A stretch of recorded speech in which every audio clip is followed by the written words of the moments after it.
ladies and gentlemen. Welcome back from New York City and WCS America, where we have the best players in the America region fighting to decide who's going to get into the next season of Premier League. I'm Axeltoss, joined by Axslav, and we're about to get into the last match of the night. It's going to be Hellokitty versus Neeb.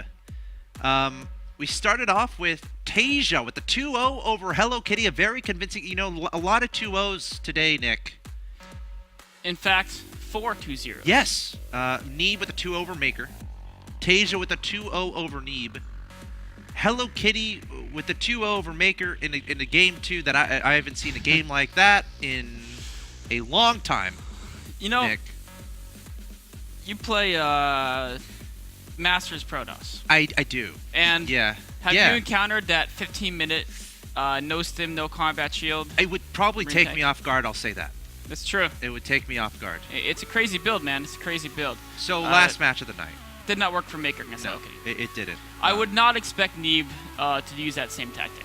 Yeah, it's one of those tactics that you really try to take your opponent off guard. It is. With it, because they don't expect it. No. That's the biggest thing that type of push has going for it, is that it's very unexpected, in that you can take your opponent off guard with a surprise. So, Neeb versus Hellokitty is going to be the last match of the night. Very important match. Very important match. It is, and this is going to be pretty exciting because Hellokitty is so creative. Yes. Right? And we saw that against Maker with the Mass Tempest build. That was pretty crazy. We saw him try to Phoenix Colossi against Tasia. Neeb is actually really good. Like, he's a very young kid from United States of America. He impressed me against Tasia. Much younger than Hellokitty, in fact. He's like 15. He's like 15. Hellokitty's 20. He's like 22. 22, something like that. Yeah. He's my age. So a very different group of 2 players playing. And I think it's gonna be a very even match. I agree. I actually agree with that statement. This first map's gonna be on Whirlwind. So again, guys, the winner goes to Premier League Season 2. The loser goes to Challenger League Season 2. That's what's at stake here today. Top right-hand location, I present your blue Protoss player. Went for the Blink into Dark Shrine, into Storm in that game 2 of that last game we just saw. He is Hellokitty. Of course, he fell to Tasia in match 1. Both these guys have that in common. They fell to Tasia today. His opponent in the bottom left-hand location of the Whirlwind. We have the Red Terran player representing FXO North America. He is Neeb. And again, Neeb really impressed me there against Tasia in game 2. Hellokitty, like, in game 1, honestly, that Whirlwind game, it was a game he could have won. He got a nice engagement early on. So both these guys making Tasia sweat a droplet, probably, which is good, I think. It is. Okay. They definitely both put Tasia a bit on the ropes. Of course, Tasia, a veteran. Yes. The top, the highest level play in SC2. So while they did give him a run for the money, he was able to grab it and go out of the group 4-0. Yes. Now we're seeing which of these guys will join him in Season 2 Premier League. Of course, him and 31 or 30 other guys beyond the 2 people in this group. And 1 girl. Yes. Yep. Exactly. In fact, there may be more than 1 girl. Maybe 2. Telia plays tomorrow or the next day. Of course, Scarlet is already in. Yes. She defeated Jim in the Challenger League bracket after being knocked down to the Challenger League in the round of 16 in a group with Suppy, Revival, and Holt. Or the STC is some Terran. Nate. Something like that. Yeah.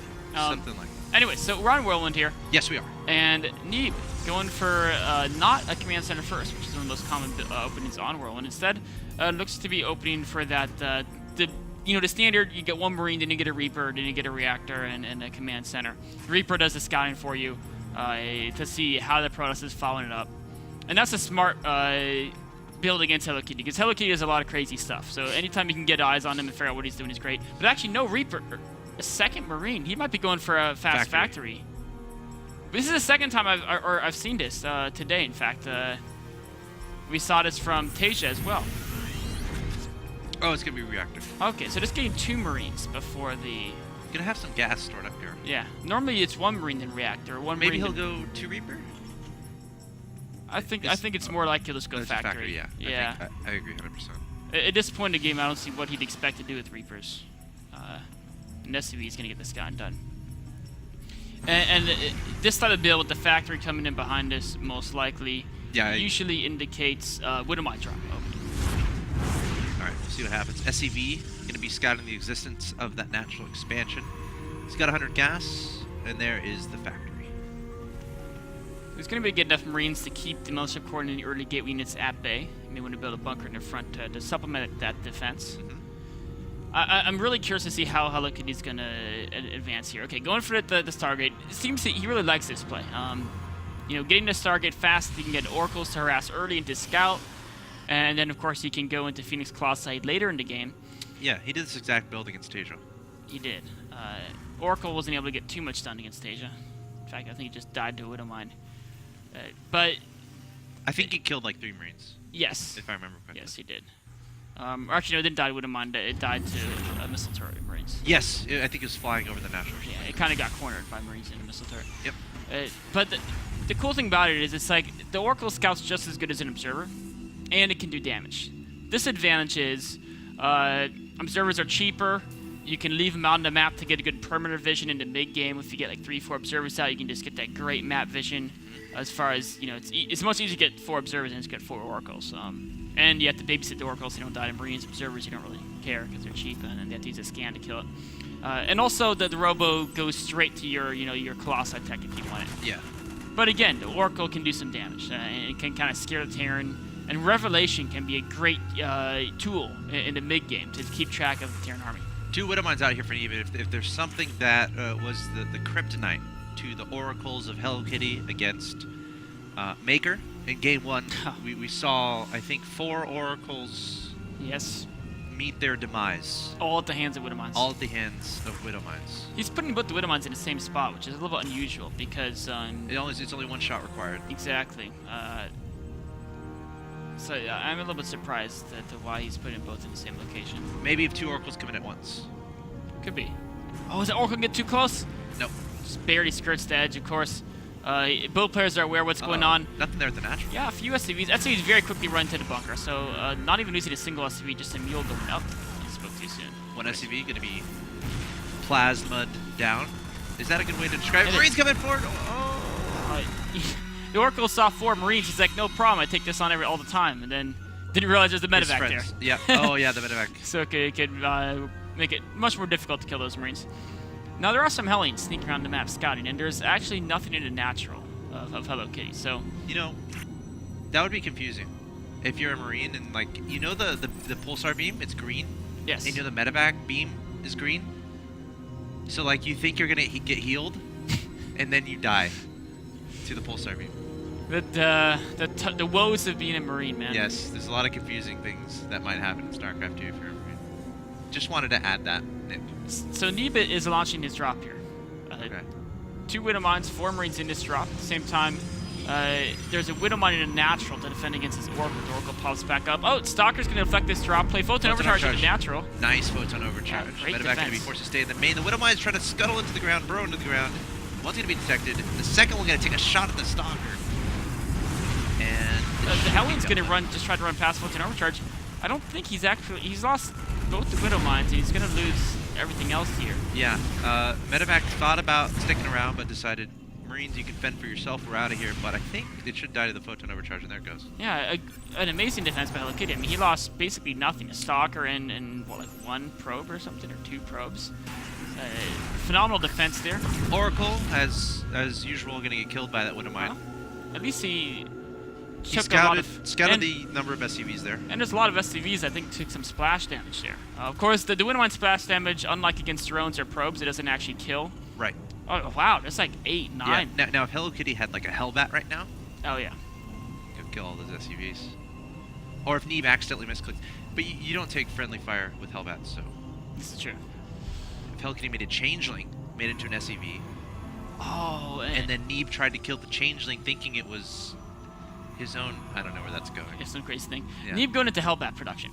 And what was kind of cool is he got 2 eBays in armor at the exact same time, and so he's getting triple upgrades. You know, the armor for both Medevacs, Vikings, and Hellbats, and then, of course, the attack and armor for the bio units as well. And the Hellbat drop's going to try to keep Hellokitty at bay, maybe do some damage while he's developing his army. Because if you look at the production tab, there's so much infrastructure going down for Terran right now as he's moving out to take that third base. Really nice third base timing there from Neeb. But Hellokitty still remains ahead in supply 98-99. Ooh, nice Phoenix spot, Phoenix location in that medevac. Shouldn't get much done at all. No, it's going to be spotted as long as he's quick at pulling the probes. Of course, the medevac should ignite the afterburners, and there they go. Phoenixes are going to run it down and kill it. He can even pick up the Hellbats too. So the Hellbat's not going to be dropped there at the middle line. Going to march their way towards there. The medevac getting taken out. Nice prioritization there from Hellokitty, using the other Phoenixes to pick up the Hellbat. I was wondering when it would actually. There are two more that are. Okay, there they are. They're coming back.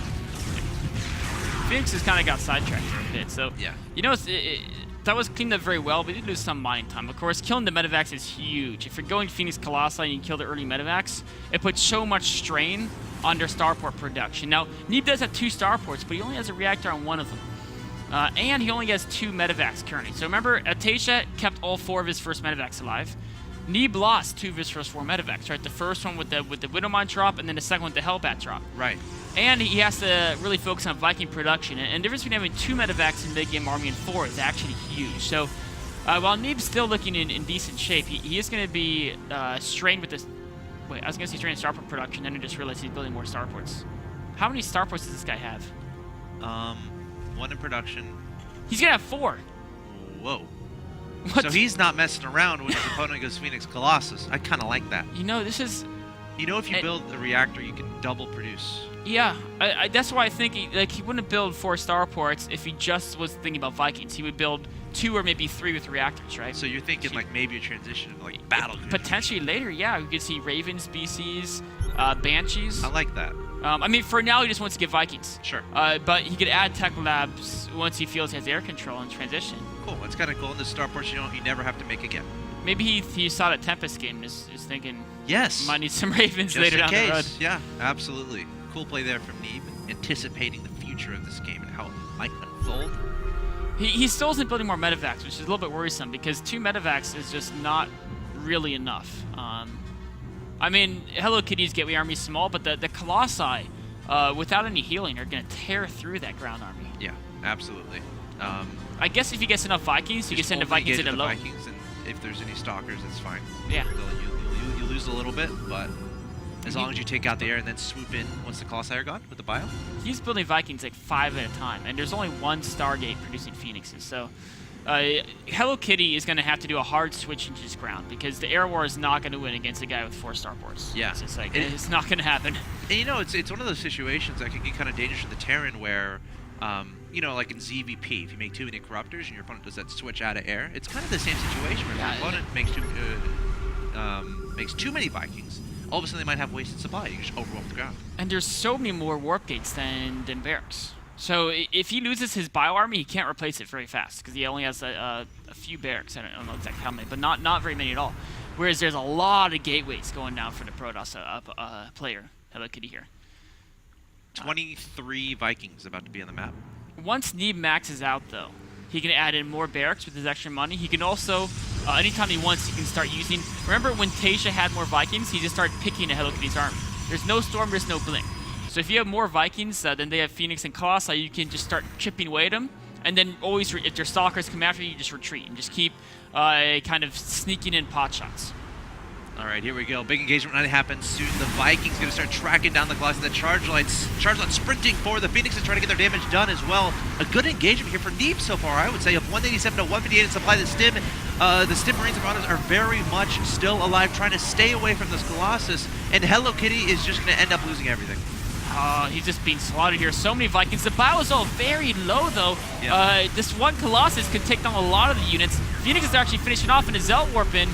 May do some good work here as well, but I mean, even if the Marines are almost dead, they're still Marines. Yes. And they're still doing a lot of damage output. Photon Overcharge, though, might be enough to shove this off for now, but Neeb going to be okay with that, going straight to the third.